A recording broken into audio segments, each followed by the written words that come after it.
Quería hoy referirme a dos temas. El primero tiene que ver y dándole seguimiento a esa costumbre del gobierno de la mañana instituida por don Álvaro Arbelo y que ha logrado darle seguimiento, mucho crédito a Rosendo Tavares, con el anuncio de los premios Nobel, el anuncio en horas de la madrugada de hoy en la República Dominicana de la entrega del Premio Nobel de Economía.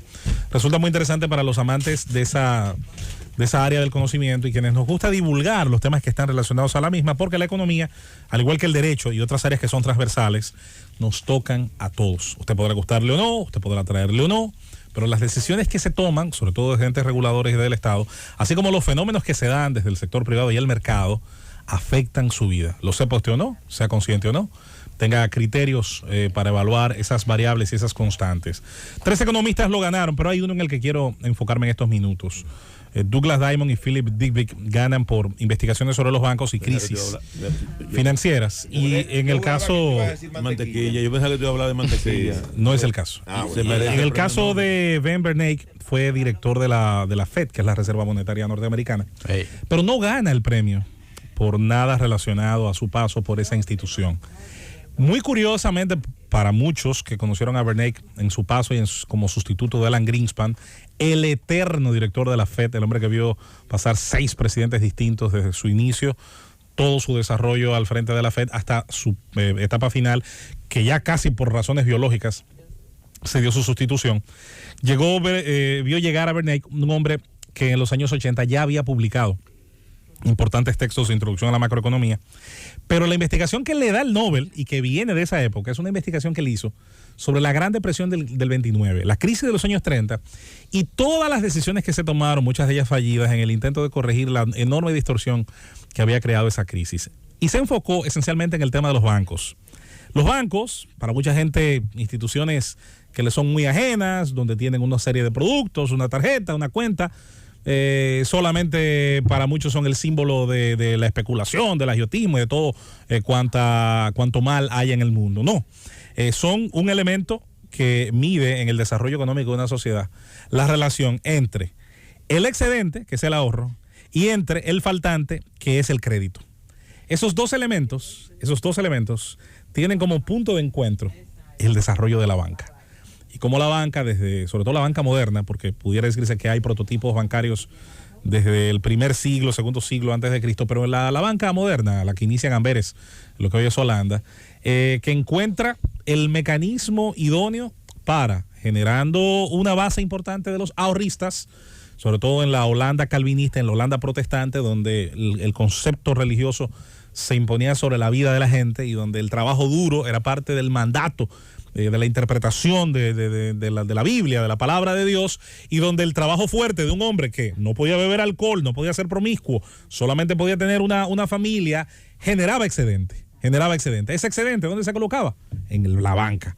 Y el ahorro, a su vez, entonces generaba valor, el plusvalor, la plusvalía, que luego entonces se podía prestar a otros para que a su vez llevaran a cabo inversión, llevaran a cabo emprendimientos productivos y estos pudieran brindarle a la sociedad un desarrollo. Bernanke analiza cómo la banca tiene un aspecto social, no hablamos de ayuda ni de nada, sino cómo cumple una enorme función social, sobre todo en el tema del crédito, y analiza algo que a mí me resultó muy curioso, porque yo digo que cuando el señor José Luis Malcón, un saludo donde quiera que se encuentre, escuchó este premio, yo creo que debió sentirse un poquito resarcido moralmente. Una de las tesis que analiza Bernanke es cuando hay quiebras bancarias, el papel que tienen los rumores, el papel que tienen las corridas bancarias, cómo se convierte en una profecía autocumplida decir de boca en boca o a veces a través de los medios que los bancos no tienen liquidez, porque aún teniéndola, matemáticamente es imposible responderle a una hora X a todo el que vaya a sacar su dinero, y en ese sentido se cuida mucho, la legislación es sumamente rígida sobre el tema del efecto que puede tener sobre el sistema financiero, los rumores y las noticias falsas. Es quizás uno de los primeros aspectos donde hubo limitantes reales a esos temas de la libertad de expresión sin reglas y sin límites. En el caso de la banca se es bastante riguroso, y cómo Esto, curiosamente, en el caso de la República Dominicana, lo vivimos en el año 2003 y los efectos que posteriormente se tienen que enfrentar en ese sentido. Bueno, resulta que Bernanke en el año 2007 enfrentó la explosión de los famosos activos y pasivos tóxicos. ¿Y qué tuvo que hacer o qué decisión se tomó, sobre todo política más que económica? Bueno, señores, el famoso salvataje, emitir una enorme cantidad de dinero sin respaldo, adquirir, comprar por parte de la administración esos activos tóxicos, generándole un daño enorme a la ciudadanía en forma de inflación, en forma de pérdida del poder adquisitivo, en forma de pérdida de confianza en las instituciones, y sin duda es que le ha tomado muchos años, le tomó bastante tiempo volver a los niveles de producción de las finanzas norteamericanas. Así que Bernanke sería interesante para los estudiantes de economía en la República Dominicana, que son muchos, para los jóvenes interesados en este campo, estudiar sus enseñanzas. ¿Por qué gana el premio y por qué hoy surgen las críticas, sobre todo a la famosa QE, Quantitative Easing, la famosa política pública de la expansión cuantitativa, que algunos dicen que había que tomarla sí o sí, algunos entendemos que quizás había alternativas? Miren, sobre el tema relacionado al anuncio del señor presidente el día de ayer. Sobre eso, antes de que tú pases a tu otro tema, yo creo que un dato que es bueno señalar en cuanto a la entrega de estos premios Nobel 2022, José Luis, es que habían en los diferentes premios, física, química, habían ganado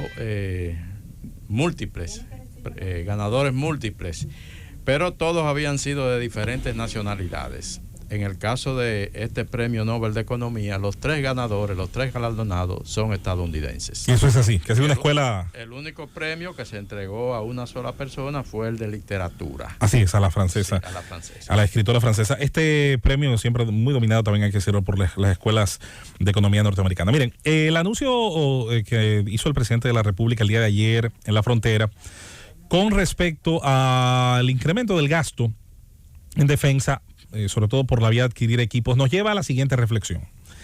Mucha gente en nuestro país le encantan los parámetros que tienen otras naciones, y como pasó en educación, como pasa en salud, y nos dice que no puede haber desarrollo si no llegamos a un nivel óptimo. Por ejemplo, la inversión en educación, 4% del PIB. La inversión en salud, se habla de un 2%, no sé cuánto. Bueno, parecería que hoy, esos que se adscriben a esa famosa escuela de los referentes internacionales, miran a otro lado cuando critican este tipo de anuncios. ¿Por qué? En América Latina, la inversión promedio en el gasto de defensa, según el Producto Interno Bruto, es 1.4 el Producto Interno Bruto. Tiene sus topes máximos en Chile, en Brasil, en Colombia, y tiene sus topes mínimos en naciones insulares de nuestra América Latina. ¿Cómo está la República Dominicana en ese sentido si tomamos el año 2021 como punto de referencia? 0,65%. Es decir, la República Dominicana tiene en su gasto de defensa, tanto en gasto corriente como en gastos de equipo y capital, un 0,65% de su Producto Interno Bruto. Mucha gente pudiera justificar, y es un razonamiento válido, que los tiempos y los contextos han cambiado. La Guerra Fría imponía la necesidad de unas fuerzas armadas que, más que pensando en amenazas exteriores por una guerra con otras naciones, que no es que no estuviera cerca de ocurrir en algún momento, se imponía sobre la base de tener una fuerza lo suficientemente moderna y capaz de enfrentar la insurgencia interna. Todos los países, algunos más que otros, tenían el temor, razonable o no, de la posibilidad del surgimiento de guerrillas. Y para tratar de establecer un mecanismo de respuesta ante este peligro, de que surgiera una guerrilla, que la misma fuera financiada por la vía externa, sobre todo por las adscripciones ideológicas, unos a los chinos, otros a los rusos, otros a los cubanos, etcétera. Entonces se diera esta situación que en algunos países de nuestra América Latina se prolongó incluso hasta los años 90, que es el caso colombiano. Otros los tuvieron hasta los años 80 y otros antes habían salido de ese problema. Aquí hubo frentes guerrilleros, pero ninguno con la duración que hubo en esos países. Siendo así, pudiéramos adscribirnos a la idea de que la República Dominicana pudiera buscar el camino costarricense. ¿Cuál fue el camino costarricense? El camino de Costa Rica fue cuando en 1949, tras su último conflicto civil, una guerra civil bastante corta, pero muy importante en el desarrollo de esa nación, se decidió, por consenso de sus actores políticos y sociales, eliminar el ejército. Costa Rica desde entonces tiene una fuerza policial de élite, una fuerza policial que incluso en su parte fronteriza está bastante bien armada, tiene obviamente una doctrina de seguridad interna y de repeler una serie de amenazas. Costa Rica es, curiosamente, una de las naciones de América Latina cuyo índice de desarrollo humano más avanzó en esas décadas. Hay quienes dicen que una de las razones por las que se produjo ese avance fue por concentrarse, entre otras cosas, en resolver, en generar instituciones de confianza y en resolver verdaderas problemáticas, y no entre tanto en distraer una parte importante de su recurso humano y financiero en el gasto de defensa. Esa es la teoría costarricense que, insistimos, tiene razones, tiene argumentos. Está la otra teoría, y es la doctrina, obviamente, que cambia, evoluciona y dice, ya no hay Guerra Fría, la posibilidad de guerrillas insurgentes comunistas o de cualquier ideología ya no existe, disminuye al mínimo, pero ahora hay que cambiarla por otras amenazas y adaptar las Fuerzas Armadas a esa amenaza. Esas amenazas son el narcotráfico, muy bien armado, con muchos recursos y sobre todo con una violación consuetudinaria de cielos, de costas, de territorio soberano.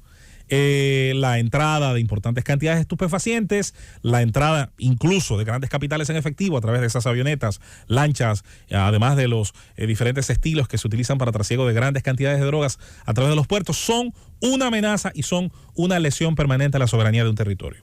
En ese sentido, en ese aspecto, las Fuerzas Armadas, en todas sus divisiones aéreas, marítimas y terrestres, y sus fuerzas estratégicas o fuerzas especiales, bien pueden y deben readaptarse. América Latina ha tenido, quizás con la grandísima excepción de la guerra ecuatoriana y peruana del 93, de la guerra del CENEPA, no ha tenido conflictos entre naciones hace muchísimo tiempo.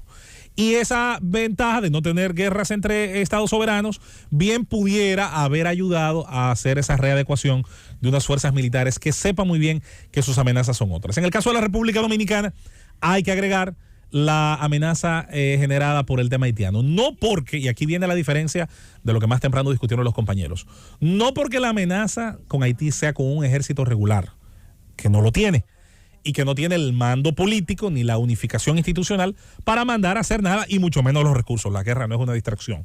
El peligro sería, en términos al menos de Fuerzas Armadas, que pudiera darse dentro de los conatos internos de esa nación algún tipo de expansión del conflicto armado entre sus pandillas, entre sus grupos irregulares, que pudiera afectar intereses dominicanos directamente en la frontera, como en algún momento se rumoró la situación que ocurría en Codevi, Grupo M, en una empresa que está de los dos lados de la frontera. En un momento se temía, más adelante se aclaró, se dieron otros motivos, se dieron otras razones, pero en principio corrió el rumor, los videos, se les colocaron textos que no eran reales con lo que estaba ocurriendo, de que hubiera directamente un ataque de estas fuerzas. En ese sentido, porque el tiempo se nos va, Necesitamos 11 aviones. En ese sentido, porque el tiempo se nos va, hay que decir que los elementos de equipos no me parecen que cada uno sea una antítesis, sino complementarios, una antítesis uno de otros.